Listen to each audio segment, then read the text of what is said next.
السلام علیکم ورحمۃ اللہ وبرکاتہ۔ اعوذ باللہ السمیع العلیم من الشیطان الرجیم من ہمزہ ونفخہ ونفثہ۔ بسم اللہ الرحمن الرحیم۔ ولا نکلف نفسا الا وسعها ولدینا کتاب ینطق بالحق وهم لا یظلمون۔ ہم کسی کو اس کی طاقت سے زیادہ تکلیف نہیں دیتے اور ہمارے پاس ایسی کتاب ہے جو ٹھیک ٹھیک بیان کر دے گی اور ان کی حق تلفی نہ ہوگی۔ معزز سامعین کرام، سب سے پہلے یہاں پر ایک بات سمجھ لیجئے کہ الحمدللہ رمضان المبارک کا جو مہینہ ہے اس کا بیشتر حصہ گزر چکا ہے اور آج ہم لوگ 22ویں دن میں داخل ہو چکے ہیں۔ 22واں روزہ ہمارا شروع ہو چکا ہے اور یقین مانیے جو رمضان گزر گیا اور اللہ کا جو بھی بندہ ان گزرے ہوئے ایام میں اللہ تبارک و تعالیٰ کے مرضی کے مطابق عمل کرتے ہوئے اپنے آپ کو رب کی بارگاہ میں سرخرو کروا لیا ہوگا تو یقیناً وہ خوش بخت ہے، اور یہ قیمتی 22 دن اگر ہم لوگوں نے ضائع کر دیا ہوگا تو یقینی طور پر ہماری بدبختی کا کوئی اندازہ نہیں لگا سکتا ہے۔ ابھی کیا ہے کہ جو گزر گیا سو گزر گیا۔ انسان کو ہمیشہ آنے والے وقت کے بارے میں سوچنا چاہیے۔ جو گزر گیا اس پر اللہ تبارک و تعالیٰ سے معافی مانگتے ہوئے جو اعمال ہم نے انجام دیے ہیں اس کے شرف قبولیت کے لیے اللہ تبارک و تعالیٰ سے دعا کیجیے، اور جو آنے والے ایام ہیں ان میں سے ہر لمحے کو اسپیئر کرنے کی کوشش کیجیے۔ ہم نے یہ پہلے بھی بتلایا تھا کہ جو رمضان کا مہینہ ہوتا ہے یہ صبر و ضبط کا مہینہ ہوتا ہے، محنت و مشقت کا مہینہ ہوتا ہے۔ اس میں رب کو راضی کرنا ہوتا ہے، اپنے گناہوں کی مغفرت رب العالمین سے طلب کرنا ہوتا ہے۔ تو ان ایام میں جسم کے اندر تھکاوٹ ہو، تکلیف ہو، پریشانی ہو، یہ بالکل کامن ہے۔ ایسا نہیں ہے کہ صرف میرے ساتھ ایسا معاملہ ہے، جتنے بھی مومن مسلمان اس رمضان کے ایام سے گزر رہے ہیں سبھی کے ساتھ یہی معاملہ ہے کہ محنت و مشقت کرنے کی وجہ سے، روزہ رکھنے کی وجہ سے، تراویح کی نماز میں کھڑنے کی وجہ سے، اور ابھی جو 5 طاق رات گزرے، ایک گزر گیا اور جو باقی 4 گزرنے والے ہیں، ان راتوں میں جگنے کی وجہ سے اور جگ کر کے اللہ تبارک و تعالیٰ کی اطاعت و فرما برداری والے اعمال بجا لانے کی وجہ سے ہر انسان تھکاوٹ میں مبتلا ہوتا ہے۔ لیکن ہم نے بتلایا تھا کہ اگر کوئی آدمی اللہ تبارک و تعالیٰ کی رضامندی کی خاطر اپنی نیند کو قربان کرتا ہے اللہ تعالیٰ اس کی بھرپائی کر دیتا ہے۔ آپ جنگ بدر میں چلے جائیے، غزوہ احد میں چلے جائیے، ان جنگوں کے اندر مسلمانوں کو جب تھکاوٹ ہوئی تو اللہ تبارک و تعالیٰ نے ان کے اوپر نیند نہیں بلکہ اونگ طاری کر دیا، اونگ طاری کیا، تھوڑا سا اونگے بالکل ٹھیک ہو گئے۔ آپ جا کر کے مفسرین سے پوچھ لیجئے، علماء کرام سے پوچھ لیجئے، قرآن کریم میں اللہ تبارک و تعالیٰ نے اس بات کی صراحت فرمائی ہے کہ جنگ کرتے کرتے جب ان کے ہاتھ شل ہونے لگے تو اللہ تبارک و تعالیٰ نے ان کے اوپر امنتن نعاسین یغشا، نعاسین یغشا، اللہ تبارک و تعالیٰ نے اونگ کو طاری کر دیا، جس کی وجہ سے وہ بالکل فریش ہو گئے، اور فریش ہو کر کے پھر جیسے پہلے طاقتور ہو کر کے اور بالکل چست چالاک ہو کر کے لڑتا ہے آدمی، ویسے صحابہ کرام لڑنے لگے۔ تو آج بھی ہماری تھکاوٹ ہے، لیکن ہم اپنے دل کے اندر یہ انٹینشن اور یہ ارادہ پیدا کر لیں کہ ہم کو اس پورے مہینے میں تھکنا نہیں ہے، تو اللہ تبارک و تعالیٰ سپورٹ کرنے والا ہے۔ تو باقی جو ایام بچے ہوئے ہیں اس میں بالکل کوتاہی نہ کیجیے، سستی نہ کیجیے، کیونکہ یہ جو ایام گزر رہے ہیں اگر ان کو ہم نے کھو دیا تو ہم سے بڑا محروم اس روئے زمین پر کوئی نہیں ہو سکتا ہے۔ ہم اللہ سے دعا کرتے ہیں کہ اللہ تعالیٰ بیتے دنوں کے کیے گئے ہمارے نیکیوں کو شرف قبولیت سے نوازے، اور آنے والے دنوں میں مزید اللہ تبارک و تعالیٰ کی اطاعت و فرما برداری والے کام بجا لانے کی ہم لوگوں کو توفیق عنایت فرمائے، آمین۔ سامعین کرام، ابھی ہم نے آپ کے سامنے قرآن کریم سورۃ المومنون سورہ نمبر 23 اور آیت نمبر 62 تلاوت کی ہے۔ سورہ نمبر 23 سے آیت نمبر 62 تلاوت کی ہے، اور اس کا ترجمہ بھی بفضل اللہ، بعون اللہ، بتوفیق اللہ آپ کے سامنے پیش کیا ہے۔ ایک بار پھر ہم آپ کے سامنے بتلا دیں کہ جو ایک آیت ہے اس میں اللہ تبارک و تعالیٰ نے 3 پوائنٹ بیان فرمائے ہیں، جس میں سے پہلا پوائنٹ اللہ تبارک و تعالیٰ نے یہ بیان فرمایا وَلَا نُكَلِّفُ نَفْسًا إِلَّا وُسْعَهَا، وَلَا نُكَلِّفُ نَفْسًا إِلَّا وُسْعَهَا، یعنی ہم کسی کو اس کی طاقت سے زیادہ تکلیف نہیں دیتے ہیں۔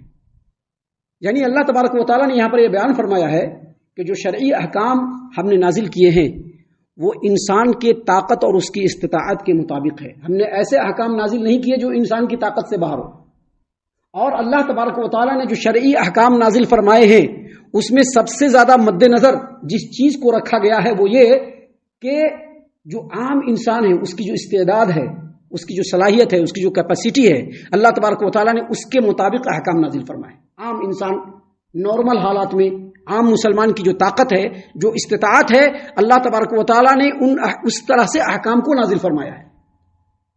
اب حالات اگر بدلے گا تو اللہ تبارک و تعالیٰ نے احکام کو بھی بدل کر کے ہی بیان فرمایا ہے. اگر حالات بدلے گا تو اللہ تبارک و تعالیٰ نے احکام کو بھی بدل کر کے بیان فرمایا ہے. ایک جیسا کہ ہم نے بھی بتلایا کہ اللہ تبارک و تعالیٰ نے جتنے بھی شرعی احکام نازل فرمائے ہیں اس میں یہ بات ملحوظ رکھی گئی ہے کہ جو عام انسان ہے اور جو نارمل حالت میں جو اس کی استطاعت ہے، جو اس کی کیپیسٹی ہے، جو اس کے اندر اللہ نے طاقت و قوت رکھا ہے، اللہ نے اس اعتبار سے شرعی احکام نازل فرمائے. لیکن عام مسلمانوں سے اور عام انسانوں کی طاقت سے ذرا کم اگر کسی کی طاقت ہے، فار ایگزامپل کوئی بیمار ہے، کوئی مجبور ہے، کوئی سفر میں ہے، تو اللہ تبارک و تعالیٰ نے احکام اسی طرح سے نازل فرمائے. اسی طرح سے کچھ لوگ ایسے بھی سماج کے اندر ہوتے ہیں جن کی طاقت اور استطاعت جو ہوتی ہے وہ عام لوگوں سے ذرا ہٹ کر کے ہوتی ہے. یعنی عام لوگوں کی جو طاقت ہے، جو استطاعت ہے، ان کے اندر اللہ تبارک و تعالیٰ نے اس سے زیادہ طاقت دیا ہے. تو ایسے لوگوں کے لیے اللہ تبارک و تعالیٰ نے میدان عمل کو بالکل وسیع کر دیا ہے کہ تم جس قدر اعمال کرنا چاہتے ہو کرتے چلے جاؤ. اللہ نے اس کی ترغیب دلائی ہے. یہ جو باتیں ہم نے بتلائی ہیں ان کو مثالوں سے سمجھیے. فار ایگزامپل اللہ تبارک و تعالیٰ نے عام مسلمانوں کے لیے 5 وقت کی نماز کو فرض قرار دیا ہے. عام مسلمانوں کے اوپر اللہ تبارک و تعالیٰ نے کیا کیا ہے؟ 5 وقت کی نماز کو فرض قرار دیا ہے. اب 5 وقتوں کی جو نماز فرض ہے اس فرض نماز سے پہلے وضو اور طہارت کو بھی اللہ تبارک و تعالیٰ نے فرض اور شرط قرار دیا ہے. اب ایک آدمی ہے، نماز کا وقت ہوا، وہ نماز کے لیے ریڈی ہو گیا، الرٹ ہو گیا، اور جب وہ نکلا تو اس کو پانی نہیں مل رہا ہے. پانی نہیں مل رہا ہے، یہ عام حالات سے ہٹ کر کے ہو گیا. تو اللہ نے یہاں پر کیا حکم نازل کیا؟ وضو مت کرو، تیمم کر لو. یعنی اگر حالات بدلیں گے تو اللہ تبارک و تعالیٰ کے احکام بھی بدلیں گے. عام حالات میں نماز فرض ہے اور نماز سے پہلے جو وضو ہے اور طہارت ہے وہ بھی شرط ہے. لیکن ایک انسان جب نماز کے وقت میں نکلتا ہے اس کو پانی نہیں ملتا ہے تو اللہ تبارک و تعالیٰ نے کہا کہ زمین تمہارے لیے کشادہ ہے، زمین پر ہاتھ مارو، ہاتھ مار کر کے مٹی کو جھٹکو، اپنے چہرے پر ملو اور ہاتھ پر ملو، تمہارا تیمم ہو گیا، تم بالکل پاک صاف ہو گئے. چاہے کیسی بھی ناپاکی ہو، کیسی بھی ناپاکی ہو، تم پاک ہو گئے. ابھی ایک آدمی ایسا ہے، نماز کا وقت ہو گیا، اب اس کے لیے نماز پڑھنا بھی ضروری ہے اور فرض ہے، اور نماز سے پہلے وضو اور طہارت بھی شرط ہے. نماز کا وقت بھی موجود ہے، پانی بھی موجود ہے، لیکن وہ آدمی بیمار ہے. اگر پانی چھوئے گا تو اس کی بیماری بڑھ جائے گی، تکلیف میں اضافہ ہو جائے گا. تو اللہ نے کہا کہ پانی چھونے کی ضرورت نہیں ہے، تم چلو آگے، تیمم کرو اور نماز پڑھو. محترم سامعین کرام، ان چیزوں کو مد نظر رکھتے ہوئے اب آگے بڑھیے. ایک آدمی ہے جو بیمار ہے اور بیماری کی وجہ سے وہ مسجد تک نہیں پہنچ سکتا ہے، یا بیمار نہیں ہے، اپنے گھر پہ ہے، لیکن اتنی موسلادھار اور سخت بارش ہو رہی ہے کہ وہ مسجد تک نہیں پہنچ سکتا ہے. ابھی مسلمان کو نماز کہاں پڑھنا ہے؟ مسجد میں آ کر کے پڑھنا ہے، مسلمانوں کے ساتھ پڑھنا ہے، رکوع کرنے والوں کے ساتھ رکوع کرنا ہے.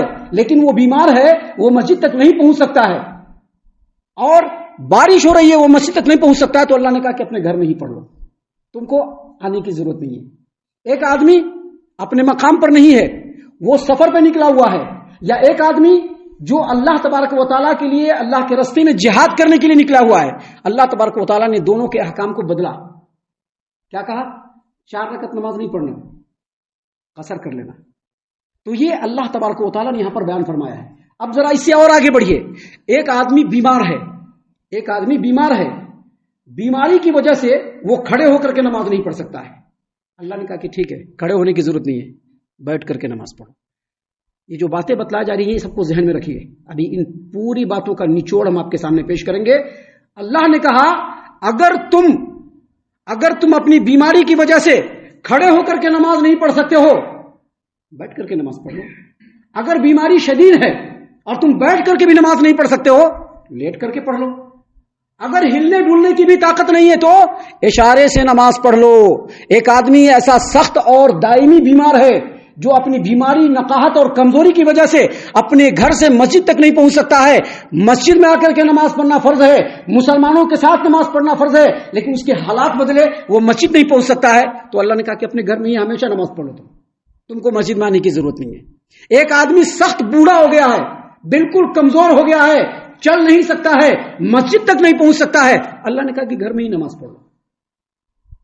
اللہ نے یہاں پر کیا فرمایا؟ وَلَا نُكَلِّفُ نَفْسًا إِلَّا وُسْعَهَا، وَلَا نُكَلِّفُ نَفْسًا إِلَّا وُسْعَهَا، ہم کسی کو بھی اس کی طاقت سے زیادہ تکلیف نہیں دیتے ہیں۔ اس کا مطلب کیا ہوا؟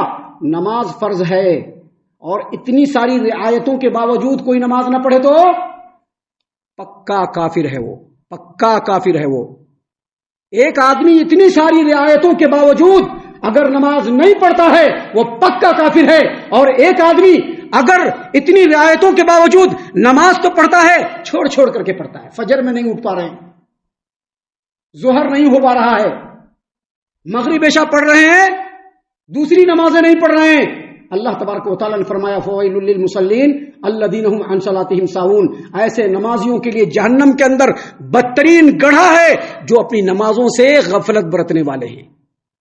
اللہ نے اسی بات کو یہاں پر کہا وَلَا نُكَلِّفُ نَفْسًا إِلَّا وُسْعَهَا، ہم کسی کو بھی اس کی طاقت سے زیادہ تکلیف نہیں دیتے۔ ہم نے بھی بتلایا تھا کہ ایک انسان ایسا بھی ہوتا ہے یا کچھ انسان ایسے بھی ہوتے ہیں جن کی طاقت عام آدمیوں سے بڑھ کر کے ہوتی ہے، ان کے اندر استعداد ہوتا ہے، ان کے اندر کیپیسٹی ہوتی ہے، ان کے اندر صلاحیت ہوتا ہے۔ اللہ تبارک و تعالیٰ نے ایسے مرد مومن کے لیے میدان عمل کو بالکل وسیع کیا ہے کہ تم قیام اللیل بھی پڑھو، بہت فائدہ ہوگا، اشراق کی نماز بھی پڑھو، بہت فائدہ ہوگا، تم یہ نماز بھی پڑھو، بہت فائدہ ہوگا۔ یعنی اللہ تبارک و تعالیٰ نے انسانوں کو اس کی کیپیسٹی کے مطابق اس کو مکلف ٹھہرایا ہے، اور اگر اتنا کے باوجود اگر انسان اللہ کی اطاعت و فرما برداری نہ کرے تو انسان سے بڑا نمک حرام اس روئے زمین پر کوئی نہیں ہو سکتا۔ اور ایسے آدمی کے لیے اللہ تبارک و تعالیٰ نے آخرت کی ہولناکی اور خطرناکی کو تیار کر کے رکھا ہے۔ اسی لیے دیکھیے اللہ نے آگے کیا فرمایا، یہ جو دوسرا پوائنٹ ہے وہ پچھلے پوائنٹ سے ہی ریلیٹڈ ہے۔ اللہ نے کیا فرمایا؟ وَلَدَيْنَا كِتَابٌ يَنطِقُ بِالْحَقِّ، اور ہمارے پاس ایک کتاب ہے، ہمارے پاس ایک کتاب ہے جو بالکل حق بات بیان کرے گی۔ کیا مطلب؟ انسان جو بھی عمل انجام دیتا ہے لوگوں کے سامنے دے یا چھپ کر کے دے، دکھا کر کے دے یا چھپا کر کے دے، دل میں سوچے یا بولے، جو اس کے اندر وسوسہ ہے یا ارادہ ہے، ان تمام باتوں کو نوٹ کیا جا رہا ہے۔ نوٹ کیا جا رہا ہے کہ نہیں کیا جا رہا ہے؟ انسان کے قول کو، اس کے فعل کو، اس کے عمل کو، اس کے دلوں میں اٹھنے والے وسوسوں کو، اس کے خیالات کو، اس کے ارادوں کو اللہ تبارک و تعالیٰ نوٹ فرما رہا ہے۔ اور قرآن کریم کی تصریحات کے مطابق نوٹ کرنے والے دو فرشتے ہیں، ایک انسان کے داہنی طرف ہوتے ہیں اور ایک انسان کے بائیں طرف ہوتے ہیں، اور یہ جو دو فرشتے ہیں وہ ہر انسان کے ساتھ لگے ہوئے ہیں۔ اور اللہ تبارک و تعالیٰ نے جو سسٹم بنایا ہے ان کی شفٹنگ بھی ہوتی ہے۔ فجر کے وقت ابھی کچھ فرشتے نازل ہوئے ہوں گے، اور جو پہلے سے فرشتے یہاں ہوں گے وہ اپنی شفٹ کو کمپلیٹ کر کے جا رہے ہوں گے اللہ کے بارگاہ میں بتلانے کے لیے کہ آپ کے بندوں کو ایسا ایسا کر کے چھوڑا ہے۔ ہر آدمی کے ساتھ ہے، جو ابھی فجر میں پہنچا ہے اس کے ساتھ بھی ہے، اور جو فجر میں اپنے بستروں کو گرم کرتے ہوئے شیطان کی نجاستوں سے لتھڑا ہوا ہے ان کے پاس بھی فرشتے تھے جو جا رہے ہیں اللہ تبارک و تعالیٰ کی بارگاہ میں۔ یہ شفٹنگ اللہ تبارک و تعالیٰ نے لکھا ہے۔ یہ جو فرشتے آئے ہیں، ابھی جو فرشتے آئے ہیں یہ عصر تک رہیں گے، اور عصر کے وقت پھر اللہ تبارک و تعالیٰ دوسرے فرشتوں کو نازل فرمائیں گے، اور وہ لکھ رہے ہیں۔ اور سب سے بڑی بات یہ ہے کہ چھوٹی سے چھوٹی یا بڑی سے بڑی بات وہ چھوڑیں گے نہیں، ہر بات کو لکھیں گے۔ کب بتلایا تھا میں نے آپ کو؟ اللہ تبارک و تعالیٰ نے قرآن کریم کے سورہ لقمان میں لقمان حکیم کے نصیحتوں میں سے ایک نصیحت کو بیان کیا، یا بنیا انہا ان تکو مثقال حبۃ من خردل او صخرۃ او فی السماوات او فی الارض یأتی بها اللہ، انہا ان تکو مثقال حبۃ من خردل فی صخرۃ، چھوٹی سے چھوٹی بات، چھوٹا سے چھوٹا عمل، چاہے کہیں پر بھی ہو، پہاڑوں کی چٹانوں میں کھویا ہوا ہو، کسی کی نظر نہیں پڑ رہی ہو، آسمانوں میں کہیں پر پڑا ہوا ہو، زمین میں کہیں پر پڑا ہوا ہو، قیامت کے دن اللہ اس کو لا کر کے کھڑا کر دے گا۔ تو یہ جو فرشتے ہیں جو لکھ رہے ہیں وہ ایک بک ریڈی ہو رہا ہے، ہمارا بھی، آپ کا بھی، سبھی کا، جتنے بھی انسان ہیں، جتنے انسان جا چکے ہیں، جتنے انسان آنے والے ہیں، ان تمام کی کتاب کو اللہ تبارک و تعالیٰ ریڈی فرما رہا ہے، حکم دے کر کے کہا رہا ہے کہ ریڈی کرو، اور فرشتے جو اس کے اوپر مامور ہیں چھوٹی سے چھوٹی چیزیں لکھ رہے ہیں۔ جو قیامت کے دن اللہ تبارک و تعالیٰ انسانوں کے سامنے لا کر کے کھڑا کر دے گا. آپ قرآن کریم میں دوسری جگہ چلیے, سورۃ الکہف آیت نمبر 49 میں اللہ نے فرمایا ووضع الکتاب, قیامت کا دن جب ہوگا تو اللہ تبارک و تعالیٰ لوگوں کے سامنے ان کے نامہ اعمال کو رکھوا دے گا اللہ. ووضع الکتاب فطر المجرمین مشفقین مما فیہ, تو جو مجرمین ہوں گے, اب کتاب رکھا گیا, ابھی ہمارے سامنے کوئی کتاب لا کر کے رکھے گا تو پہلے ہم کیا کریں گے؟ ایسے الٹیں گے, الٹتے ہی یہ حالت ہو جائے گی. دیکھ رہے ہیں نا ہمارا ایکسپریشن, دیکھ رہے ہیں نا. اب یہ کتاب ایسے تھا, اللہ کے رکھا گیا, جیسے کھول, اللہ نے کہا فطر المجرمین مشفقین مما فیہ, اس کے اندر جو باتیں لکھی ہوں گی اس کو دیکھ کر کے مجرموں کی ہوائیں اڑ جائے گی. آپ دیکھیں گے کہ وہ ڈر رہے ہوں گے اس کے اندر جو باتیں لکھی ہوں گی. وَيَقُولُونَ, اور کہہ رہے ہوں گے, کیا کہہ رہے ہوں گے؟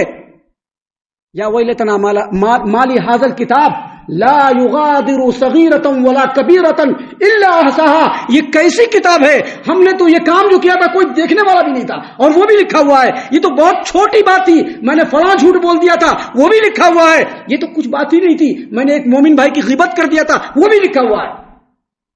چھوٹی سے چھوٹی بات لکھی ہوئی ہوگی, بڑی سے بڑی بات لکھی ہوئی ہوگی. اللہ نے اسی بات کو یہاں پر کہا وَلَدَيْنَا كِتَابٌ يَنْطِقُ بِالْحَقِّ, ہمارے پاس ایک کتاب ہے جو لوگوں کا نام اعمال ہے, جو قیامت کے دن حق بات بیان کرے گی. قرآن میں غور کر کے دیکھیے مسلمانوں, زندگی بدل جائے گی, دنیا بدل جائے گی.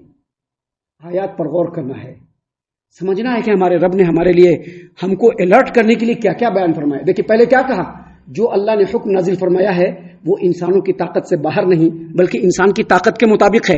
لہذا انسانوں کا کام کیا ہے؟ جو حکم ہے اس کو بجا لانا, اور جس چیز سے منع کیا ہے اس سے رک جانا. لیکن اگر انسان اس چیز کو کرتا ہے تو بھی اس کے لیے یہ رزلٹ ہے, اور اگر انسان ان چیزوں کو نہیں کرتا ہے اس کے لیے بھی رزلٹ ہے. اچھا عمل کرے گا, اس کے نام اعمال میں اچھی اچھی باتیں لکھی ہوں گی, اور اگر اللہ تبارک و تعالیٰ کے حکموں کو پرے رکھ کر کے اپنے نفس کی پرستش کی ہوگی, نفس کا پجاری بنا ہوگا, تو ایسے لوگوں کے لیے بھی یہ کتاب ہے. اللہ نے فرمایا وَلَدَيْنَا كِتَابٌ يَنْطِقُ بِالْحَقِّ, اور ہمارے پاس ایک کتاب ہے جو حق بات بیان کرے گی, اور جس کا جیسا عمل ہوگا وہ لکھ کر کے لائے گی. اور آگے کہا اللہ نے فرمایا وَهُمْ لَا يُظْلَمُونَ, اور لوگوں کے اوپر ظلم نہیں کیا جائے گا, ان کی حق تلفی نہیں کی جائے گی. جو جیسا عمل کرے گا ویسا ہی. ایسا نہیں ہے کہ اگر نیک عمل 10 ہے تو اس کا بدلہ نہیں ملے گا, 10 کا بدلہ 100 گنا ملے گا. اللہ کم نہیں کرے گا, 9 کا بدلہ نہیں دے گا, 8 کا بدلہ نہیں دے گا, 10 کا بدلہ دے گا اللہ تعالیٰ. اور ایسا نہیں ہے کہ کسی نے 10 جرم کیے ہوں گے تو اللہ اس کے کھاتے میں 15 جرم لکھ دے گا. نہیں, 10 جرم کا ہی اس کو بدلہ ملے گا. ایسا نہیں ہے کہ عمل کرنے والا یہ آدمی ہوگا اور اس کا گناہ اس کے سر پر رکھا جائے گا. ایسا نہیں ہے. وَلَا يَظْلِمُ رَبُّكَ أَحَدًا, اللہ نے وہاں پر فرمایا. سورۃ الکہف آیت نمبر 49 میں اللہ نے کیا فرمایا؟ وَلَا يَظْلِمُ رَبُّكَ أَحَدًا, اللہ کسی کے اوپر ظلم نہیں کرتا. یہاں پر کہا وَهُمْ لَا يُظْلَمُونَ, اور اللہ تبارک و تعالیٰ کی طرف سے ان لوگوں کی حق تلفی نہیں کی جائے گی. جس کا جو بدلہ ہوگا, جو جس چیز کو ڈیزرو کر رہا ہوگا, جو جس چیز کے لائق اور سزاوار ہوگا, اس کو اتنا بدلہ مل کر کے رہے گا. ابھی آگے اور بھی بہت ساری باتیں ہیں جو انشاءاللہ ہم آپ کے سامنے کنٹینیو پیش کرتے رہیں گے اللہ کی توفیق سے. ہم اللہ سے دعا کرتے ہیں کہ اللہ تعالی ہم تمام کو ان باتوں کے اوپر خوب غور و فکر اور تدبر کرنے کے ساتھ ساتھ ان باتوں پر عمل کرنے کی بھی توفیق عنایت فرمائے, آمین. اللہ تعالی ہم تمام کو صحیح معنوں میں پکا سچا مومن مسلمان بنائے, اللہ اور اس کے رسول صلی اللہ علیہ وسلم کی اطاعت و فرما برداری کرنے والا بنائے, صحابہ کرام رضی اللہ عنہم کے طریقے پر چلنے والا بنائے, جنت الفردوس میں جگہ عطا فرمائے. اے اللہ ہم تمام کو جہنم سے پناہ دے, اے رب العالمین ہم تمام کو جہنم سے پناہ دے, اے مالک الملک ہم تمام کو جہنم سے پناہ دے, آمین یا رب العالمین. وما علینا الا البلاغ المبین.